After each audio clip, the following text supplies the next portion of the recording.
qui allait mettre fin à sa série entre un Castres Olympique vainqueur de ses 5 derniers matchs à Pierre Fabre et un Racing 92 invaincu en top 14 depuis le début décembre. Lors des 5 premières minutes, les Tarnais vont proposer une furia qui va être symbolisée par cette charge d'Alex Tulou, bien repris dans les 22 mètres par un double plaquage sacrificiel. Le demi de mêlée Radosavljevic va alors faire rebondir le jeu vers le binôme de deuxième ligne Lassalle et Jacquet qui servent de pivot.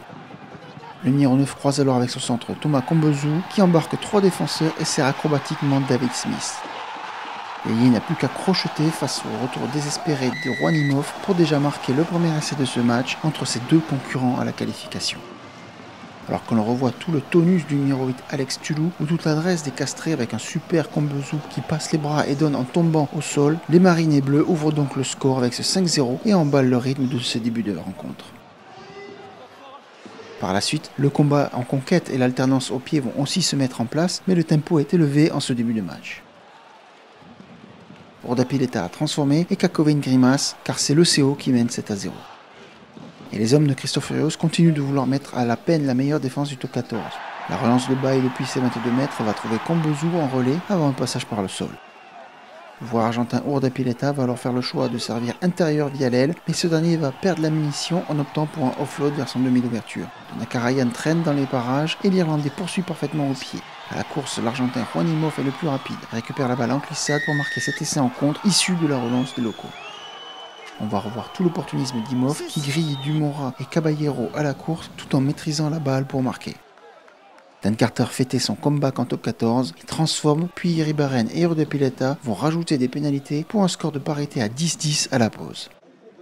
L'affrontement est solide niveau impact quand le jeu au sol tourne plutôt en faveur des coéquipiers du précieux Mathieu Babillot, tandis que les franciliens sont plus forts dans les airs. Le début du deuxième acte va être à l'avantage des joueurs de Travers et Labi. Veille à remplacer Sarzeski et l'ancien talonneur de l'UBB trouve Ryan sur cette pénale touche. Alors qu'un essai vient juste d'être refusé à Chougenou après arbitrage vidéo et un an avant, le molle des ciels et blancs va être productif cette fois-ci. La puissance des Racingmen est sans équivoque, d'autant que certains 3/4 se sont mêlés à ce groupé pénétrant. C'est le cas de Rouanimov qui se cache derrière Aveillé et Tameifuna pour récompenser tout le travail de ces gros sous le regard de l'arbitre Alexandre Ruiz. Admiré. Les coéquipiers de Ben Tameifuna ou Teddy Iribarren, encore excellents dans le Tarn, prennent le score à 15-10 puisque la transformation est manquée. L'art du molle perdure en faveur de l'équipe des Hauts-de-Seine qui concasse sa vis-à-vis. Les temps forts des ciels blancs font mal à des Castrés qui subissent et surtout ne marqueront plus en possession du ballon malgré un tout dernier barreau d'honneur en fin de match.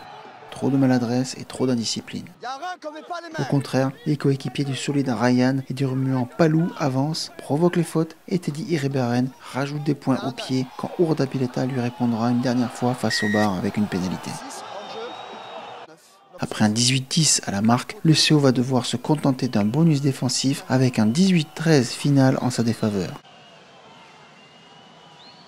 Le Racing 92 empoche une victoire précieuse chez un concurrent direct à la qualification qu'il relègue à 7 points de lui au classement.